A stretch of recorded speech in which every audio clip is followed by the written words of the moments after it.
Welcome to Win English Lab. Let's begin. Hey, English learners. Welcome back to the English Leap podcast, your cozy little place to learn easy English through real, everyday conversations. I'm Anna. And I'm Jake. And today's conversation is about a kind of strength that does not need to be loud. Yes. Today we're talking about calm, real calm, the kind that stays steady when a moment is trying to pull you apart. And before we begin, we just want to take a moment to say thank you. Yeah, really, thank you. Thank you for your likes, your kind comments, your support, and all the love you keep sending to this channel. It honestly means a lot to us. It really does, because every time you listen, every time you leave a comment, every time you share your thoughts with us, it makes this space feel more real, more alive, and more special. And yeah, we see your comments. We read them. We smile at them. Sometimes we laugh. Sometimes we get a little emotional too. Yes, sometimes very emotional. Because there is something really beautiful about knowing that people from different places, different lives, and different stories are all meeting here through English. And lately, we've been seeing one question again and again in the comments. Yeah, a lot of you ask, is just listening enough to improve my English? And first, if you've ever asked that question, we want to say something very clearly. Please do not underestimate what listening is doing for you. Really, don't underestimate it. Because listening is not nothing. It is actually one of the most important parts of learning a language. Every time you listen, your brain is learning the rhythm of English, The sound of English. the feeling of English, The way real sentences move. the way words connect. And the way ideas are expressed naturally. And sometimes, progress feels invisible at first. It does, because you may not speak fluently today. But maybe now you understand more than you did last month. Maybe sentences sound less fast now. Maybe certain words feel familiar now. Maybe you are starting to guess meanings more easily. And that is progress. Real progress. Because a lot of people think learning only counts when they open their mouth and speak perfectly. But that is not how it works. No. First, the language enters. Then it settles. And then slowly it starts to come back out. So if you are listening regularly, if you're showing up, if you're staying with English even on slow days, Please know that you are building something, even if the progress feels slow or messy. yes, and if you have seen progress in your English, please share it in the comments. Your comment could really motivate someone else today. So thank you for learning with us, trusting us, and growing with us. And maybe that connects beautifully to today's topic, because real growth is often quiet. Aw, we got emotional again, Jake.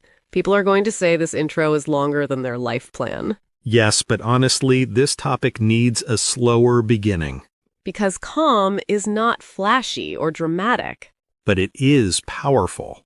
A lot of people think calm means weakness, softness, or being easy to ignore. When really, calm can mean, I see what this moment is trying to do to me, and I am not going with it. And that is exactly why calm can make people nervous. So in today's episode, we're talking about why calm is often mistaken for weakness, why it can make some people nervous, and why, in the long run, calm usually wins.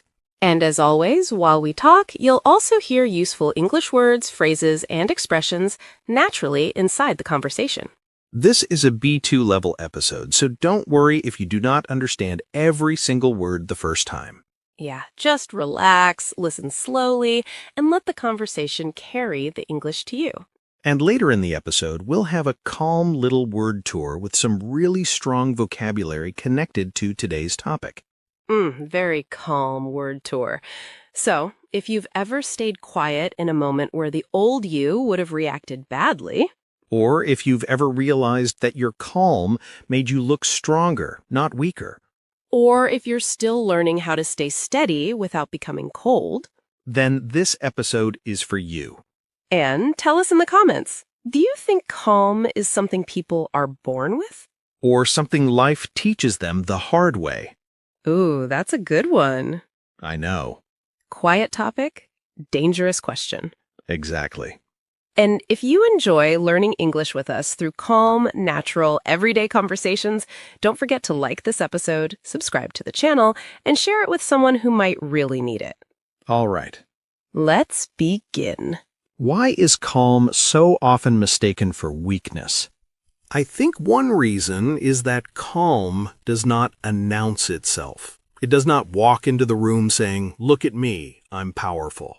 Right. It does not perform. Exactly. Loud reactions are easier to notice, so people often trust noise before they trust depth. Oh, that's good. Noise before depth. Because if someone is speaking loudly, reacting quickly, interrupting, or showing big emotion, people immediately think, okay, that person has power.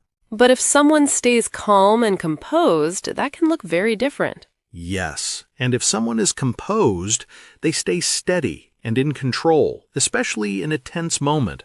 Which sounds simple until you actually try to do it. Exactly. Very easy in theory, much harder at 8:17 p.m. in the middle of a family argument. Very specific, Jake. I respect detail. But that's true. Calm can be misread. Yes, if someone is misread, people understand them in the wrong way. So they look at a calm person and think, weak, passive, easy to ignore. When actually that person may be doing a huge amount of inner work just to stay grounded. That's the part people don't see, isn't it? Exactly. Because a calm person may look quiet on the outside, but inside they may be choosing every second not to let the moment control them. That's real. I always think of it like this. A tree with deep roots doesn't look dramatic. It just stands there. But when the wind comes, suddenly you understand where the strength was. Oh, I love that. Because from far away, stillness can look like weakness, but up close, sometimes it is stability. And I think that's why calm gets underestimated so often. It's a quiet kind of strength, and quiet things are easy to judge too quickly. Very true. People often assume that if you are not reacting strongly, you must not care strongly. When the opposite can be true, sometimes the calmest person in the room is the one feeling the most, but holding themselves with the most care. Exactly. And honestly, that takes strength. And I think English learners know this feeling too. Yes. Sometimes when you speak English slowly, carefully, and calmly, people may think you are less confident. When really, you may just be thinking clearly and choosing your words with care.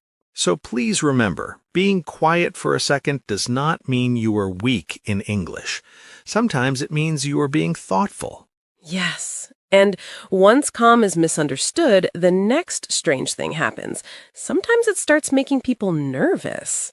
Yes, because some people are very comfortable when they know how to move you emotionally. Right. If they know how to push your buttons, they feel in control.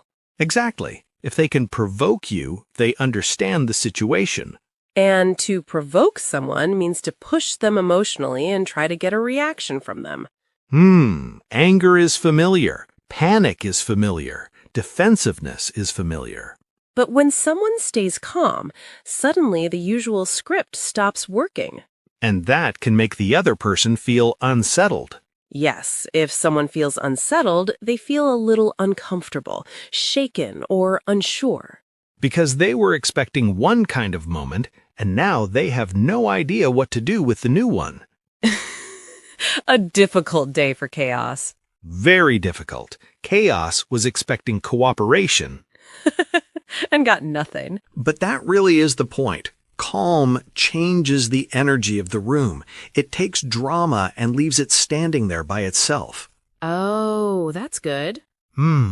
It's a bit like someone throwing a ball hard at a wall and suddenly realizing the wall is not there. Their own energy keeps going. Wow. Yes, that's exactly the feeling. And I think that's why calm can feel powerful without doing much. It doesn't chase the chaos. It just refuses to feed it. And that refusal says something. It really does. It says, I see what's happening, and I'm not joining it. Which can be deeply confusing for people who expected a fight, a panic, or a performance. And honestly, this happens in English too. Yes, sometimes people expect learners to panic when they forget a word or make a small mistake. But when you stay calm, smile, and keep going, the whole conversation feels different. And that calm can actually make you sound more confident, even before your English becomes perfect. That's such an important point, actually. Because calm is not only about what happens around you, it also changes what happens inside you.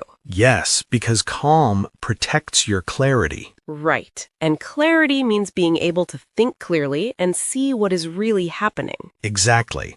Pressure makes the mind noisy. It makes everything feel urgent even when it isn't. And then people speak too fast, explain too much, or make decisions they regret later. Which is why calm helps you stay grounded. Yes, if you are grounded, you stay centered and stable instead of being carried away by emotion. I always think of pressure like bad weather. When the emotional wind gets strong, it becomes very easy to lose your balance. But if you are grounded, you do not fly away with every feeling. Exactly. You can still pause. You can still think. You can still notice what matters. And that matters so much because one rushed sentence can create 10 new problems. Honestly, yes. Human beings are amazing at turning one emotional moment into a full week of inconvenience. Very true. Calm gives your mind a little room before your reaction arrives. And sometimes that little room changes everything. That's the real value, isn't it? Calm doesn't remove pressure, but it stops pressure from taking over your thinking. Exactly. It keeps your mind available to you. And for English learners, this point is huge. Because when you panic while speaking English, you often lose words you already know. Yes, your English didn't disappear. Pressure just got there first. So calm protects your clarity in English too. It helps you remember, pause, and keep going instead of freezing. Yes, and that changes more than just your thinking. And once calm protects your thinking, it can protect something else too. Your dignity. Exactly. Because in some moments, the real danger is not only the situation, it is who you become inside the situation. That lands. Yes, because there are moments where one bad reaction can make you feel small later. And that is where restraint becomes powerful. Right. Restraint means holding yourself back from reacting in a way you may regret later. Which can be very hard when you feel embarrassed, hurt, dismissed, or misunderstood.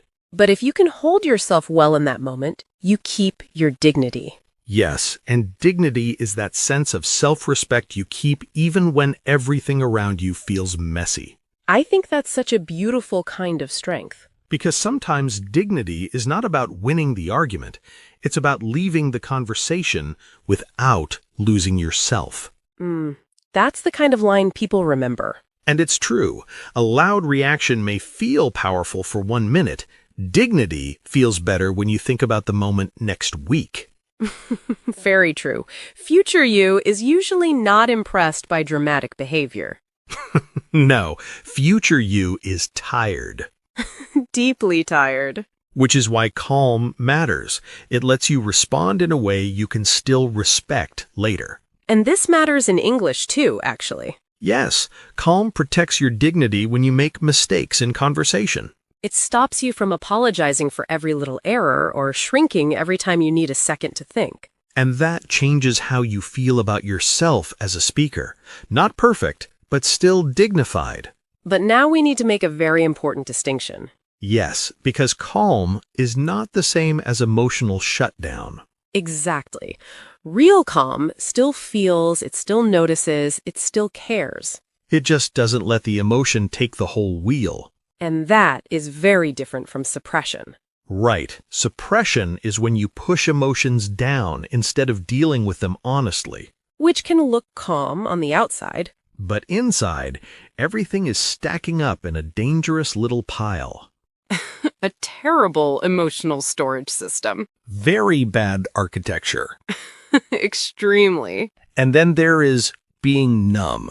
Yes. If someone feels numb, they feel emotionally cut off, like they are no longer really connected to what they feel. And that is not calm. That is disconnection. Exactly. Calm is presence. Numbness is absence. That distinction matters so much because people often think calm means never showing pain, never speaking up, never saying, "That hurt." But no, real calm can say, "That hurt me," without turning into chaos. It can still have boundaries. It can still be honest. It can still say no. So, we are not praising emotional shutdown here. No, we're talking about emotional steadiness, not emotional disappearance. And I think English learners need to hear this too.